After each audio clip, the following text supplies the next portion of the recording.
Bonjour les amis, bienvenue dans cette nouvelle vidéo dans laquelle nous allons parler des expressions algébriques, une notion que l'on voit depuis le collège.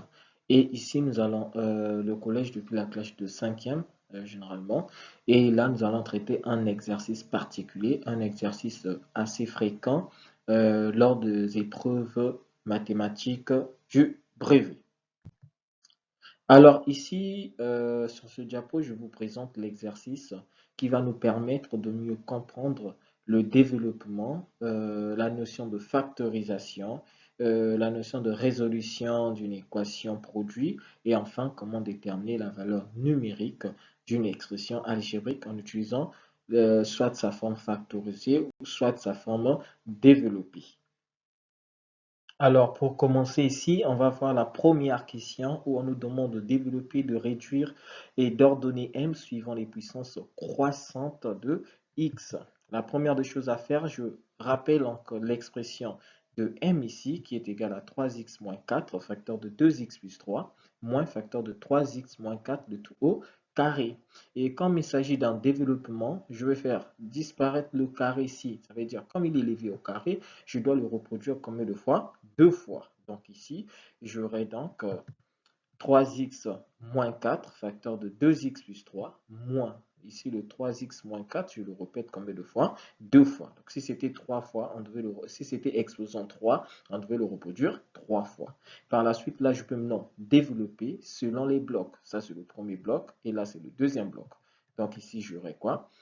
3x fois 2x, les chiffres sont multipliés entre eux, les variables aussi entre elles. Donc on aura ici 3x fois 3 fois 2, 6, x fois x, x au carré, plus fois plus, c'est plus, 3 fois 3, 9, et là j'annexe le x, et moins fois plus, c'est moins, 4 fois 2x, c'est 8x, moins fois plus, c'est moins, 4 fois 3, c'est 12. Et vous remarquez que je garde toujours entre parenthèses. Là, je reproduis le moins. Et de l'autre côté, qu'est-ce que j'ai? J'ai 3 fois 3 qui est égal à 9, x fois x, x au carré, plus, donc devant le 3 ici, il y a un plus. Ne gérez pas le moins ici, le moins il est à l'extérieur de la parenthèse. J'aurai devant le 3, il y a plus, fois le moins qui est là, c'est moins. Et 3 fois 4, c'est 12, donc x, moins fois le plus qui est là, c'est moins. 4 fois 3x, c'est 12x. Moins fois moins, c'est plus. 4 fois 4, c'est 16. Donc, une fois que j'ai fini de développer, alors je vais réduire les expressions en respectant les parenthèses. Donc ici, qu'est-ce que j'aurai? Donc, qu'est-ce que j'aurai? J'aurai ici 6x au carré, il est seul, donc il n'y a pas de problème. 9x moins 8x, ça me donne quoi? Ça me donne x. Donc on peut dire 1x, or on ne peut pas dire 1x parce que 1 fois x, c'est x. Voilà qu'on écrit tout simplement le x, moins 12. Ici j'ai moins, facteur, ici j'ai 9x au carré, moins 12x, la somme de deux termes de même signe, on garde le signe commun, puis on les additionne. Du coup, 12x plus 12x, c'est ce qui fait 24x plus 16. Par la suite, il me faut faire disparaître les parenthèses. Alors, je vois devant la première parenthèse, il y a un plus. Déjà, le plus n'a pas de problème. Je peux faire disparaître la parenthèse sans problème. Mais de l'autre côté, il y a un moins. Pour faire disparaître la parenthèse, je dois effectuer la multiplication des signes, ce qui me permettra d'avoir l'expression suivante. Donc, j'aurai 6x au carré plus x moins 12. Et là, moins fois plus, c'est moins 9x carré. Moins fois moins, plus 24x. Et moins fois plus, moins 16. Et par la suite, je regroupe les termes semblables, c'est-à-dire les x carrés entre eux, les x entre eux et ceux qui n'ont pas de x entre eux, ce qui me permet d'avoir l'expression suivante. Et là, j'aurai quoi? 6x au carré moins 9x au carré. J'ai la somme de deux nombres de signes contraires. Qu'est-ce qu'on fait? On garde le signe du plus grand nombre, puis on soustrait. Et là, le plus grand nombre, c'est 9 qui a un signe moins. Du coup, j'aurai quoi? J'aurai moins 3x au carré. Là, x plus 24x. Là, devant le x, on a l'impression qu'il n'y a pas de nombre. Mais attention, devant le x, il y a un nombre et c'est 1. Donc, du coup, on aura 1 plus 24 qui est 25. Donc, du coup, c'est 25x. Et de l'autre côté, on a la somme de deux nombres de même signe. Donc, du coup, on garde le signe commun qui est moins. Et 12 plus 16, c'est ce qui fait 28. Alors ici, il y a une attention, il faut faire très attention. Nous avons x carré, x, et là, il n'y a pas de x, ça veut dire les puissances sont classées de façon décroissante. Or, dans notre exercice, on me demande de ordonner les puissances suivant l'ordre croissant. Donc, ça veut dire du plus petit au plus grand. Donc, si x carré, c'est la plus grande puissance suivie de x et enfin celui qui n'a pas de x, il suffit de renverser cette égalité de cette expression.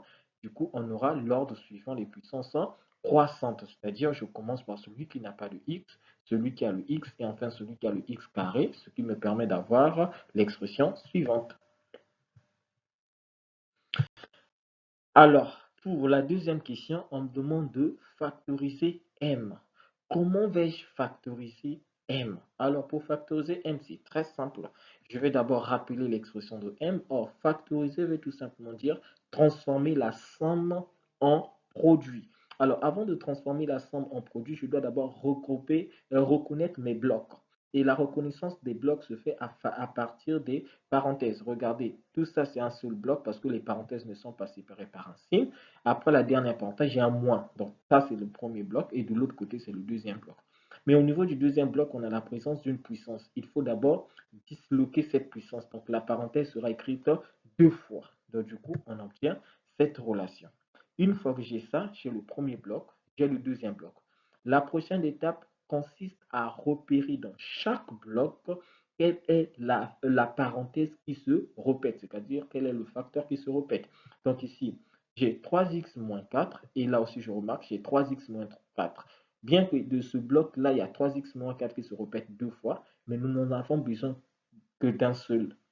Ça va? Nous avons besoin d'un seul terme. Donc du coup, on va prendre ce terme, le 3x moins 4, et le 3x moins 4 qui est ici, on le place en facteur. Donc ici, pour le premier bloc, en plaçant le 3x moins 4 en facteur, il va me rester ici quoi? 2x plus 3. Moins, lorsque j'enlève le 3x moins 4 ici et je le place ici en facteur, il va me rester un autre 3x moins 4. Par la suite, qu'est-ce que je fais? Celui qui est déjà placé en facteur n'a plus de problème. Donc, j'aurai ici 3x moins 4 que je garde. Mais ceux qui sont entre crochets, je dois faire disparaître les parenthèses. Et rappelez-vous de ce qu'on vient de faire au niveau du développement. Donc, j'aurai 2x plus 3. Moins fois plus, c'est moins 3x. Moins fois moins, c'est plus 4. Par la suite, je regroupe les termes semblables. Donc, 2x moins 3x. Et là, plus 3 plus 4. Après calcul, j'aurai quoi? 2x moins 3x, c'est ce qui font moins x. Et 3 plus 4, c'est ce qui est égal à combien? À 7.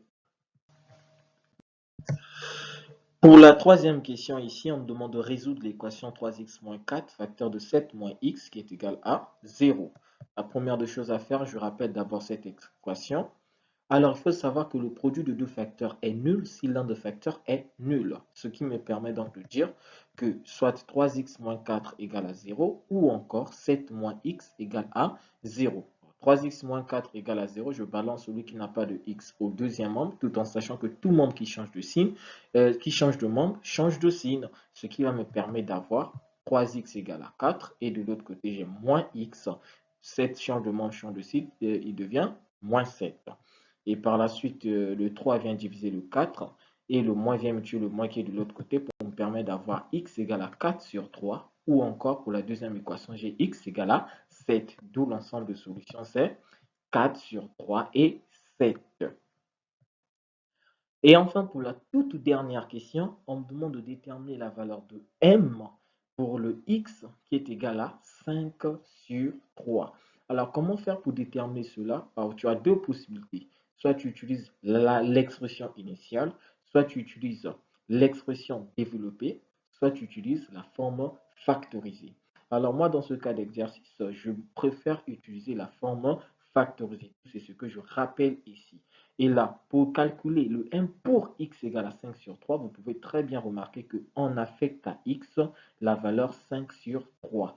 Donc, c'est-à-dire, on aura ici, pour x est égal à 5 sur 3, l'expression m devient, voilà, 3. Là où il y a le x, je remplace par 5 sur 3, d'où la présence des parenthèses, moins 4. Et de l'autre côté, on aura quoi? Moins le x est remplacé par 5 sur 3 plus 7. Et là, vous pouvez remarquer que le 3 et ce 3 là vont se simplifier pour me donner ici 5 moins 4. Et de l'autre côté, on effectue l'opération sur les fractions. Donc, on a moins 5, 3 fois 7 sur 3. Soit j'aurai ici 5 moins 4 égale à 1. Et de l'autre côté, on a moins 5 plus 7 fois 3, 21, divisé par 3. Ce qui me permet d'avoir ici 16 sur 3. Pourquoi? Parce que moins 5 plus 21, c'est 16. Le tout divisé par 3 et tout nombre multiplié par 1, c'est ce même nombre. Alors, merci pour votre aimable attention et je vous dis de ne jamais oublier de vous abonner, d'activer la cloche de notification afin de ne rater aucune de nos prochaines vidéos. C'est numéro, au revoir à la prochaine vidéo.